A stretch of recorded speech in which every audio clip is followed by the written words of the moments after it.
যদি আপুনি অন্ধ মানুহৰ দৰে সকলোকে বিশ্বাস কৰে তেন্তে আপোনাৰ ধ্বংস নিশ্চিত।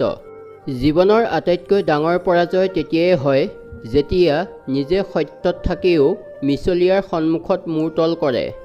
সকলোৱে পৰিয়ালত কাজিয়া হয়, কিন্তু পৰিয়ালৰ পৰা বিচ্ছেদ হোৱাৰ কথা ভাবিব নালাগে, কাৰণ গছৰ পৰা সৰি পৰা পাতৰ কোনো ভেলু নাথাকে।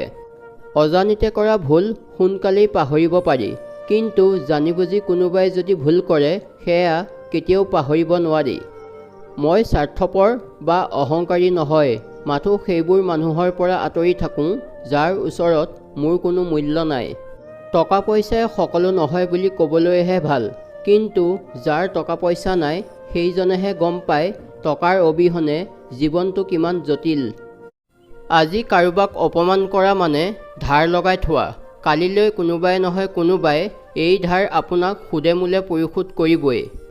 শক্তিশালী হোৱা কিন্তু অহংকাৰী নহবা, দয়ালু হোৱা কিন্তু দুৰ্বল নহবা, কাৰণ অহংকাৰ আৰু দুৰ্বলতাই ধ্বংসৰ মূল কাৰণ।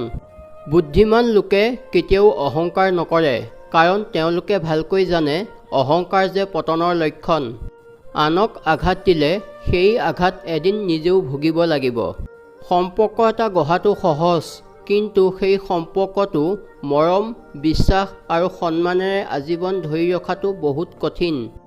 কাৰ ভিতৰত কেনেকুৱা মানসিকতা লুকাই আছে সেয়া ধৰিব পৰা নাযায়, কিন্তু সেয়া একমাত্ৰ সময়ে প্ৰমাণ কৰি দিয়ে। মানুহ চিনি পাবলৈ হ'লে মানুহৰ লগত মিলিব লাগিব। দূৰৰ পৰা যোনটো ধুনীয়া লাগে। কেতিয়াবা অকলে থকাটোৱে ভাল, অন্ততঃ কোনেও আপোনাক আঘাত দিব নোৱাৰে। জীৱনত মাতৃ গুচি গ'লে আশীৰ্বাদ দিবলৈ পৃথিৱীত কোনো নাথাকে, আৰু পিতৃ গুচি গ'লে উৎসাহ দিবলৈ পৃথিৱীত কোনো নাথাকে। সেইকাৰণে মা দেউতা জীয়াই থাকোঁতে তেওঁলোকক শ্ৰদ্ধা ভক্তি কৰক।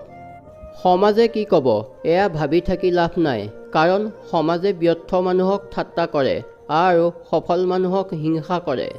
কথা লগাই ফুৰা মানুহবোৰৰ পৰা যিমান পাৰা দূৰত থাকিবা, কাৰণ আজিকালি মানুহে আনৰ সুখ দেখিব নোৱাৰে। যি স্ত্ৰীয়ে তেওঁৰ স্বামীক সন্মান নকৰে ভালদৰে লক্ষ্য কৰিব, তেওঁ মাকেও দেউতাকক সন্মান নকৰে। সেই সংস্কাৰ তেওঁ দেখি শুনি ঘৰৰ পৰাই লৈ আহে। যিজন পিতৃয়ে তেওঁৰ পত্নীক সন্মান কৰিবলৈ নাজানে, তেওঁ পুতেকেও বোৱাৰীক সন্মান কৰিব নাজানে। সেই সংস্কাৰ তেওঁ পিতৃৰ পৰাই লাভ কৰিছে।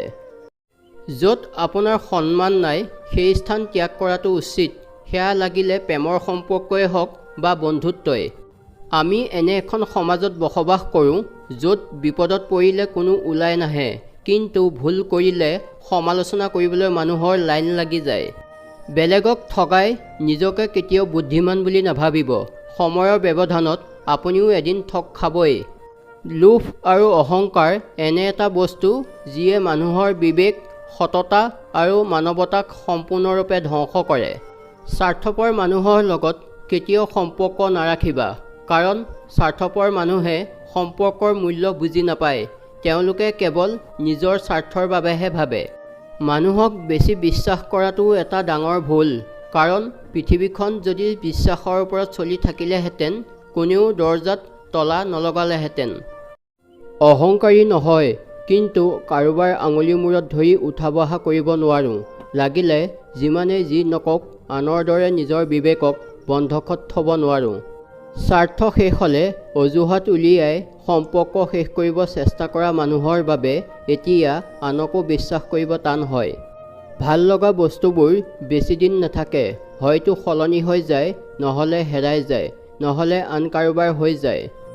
দেউতাকৰ সম্পত্তি নথকাসকলেহে জানে উন্নতিৰ জখলাডাল বগাবলৈ যে কিমান সপোন ত্যাগ কৰিব লগা হয়।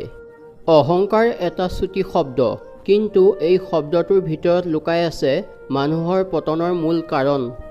মানুহ সদায় ভাগ্যৰ ওচৰত হাৰি নাযায়, কেতিয়াবা আপোনজনৰ গাফিলতিত আৰু বিশ্বাসৰ বাবেও হাৰি যায়। সফল হ'ব বিচাৰিলে জীৱনত বহু অপমান আৰু বেয়া সময় সহ্য কৰিব লাগে। ধন্যবাদ।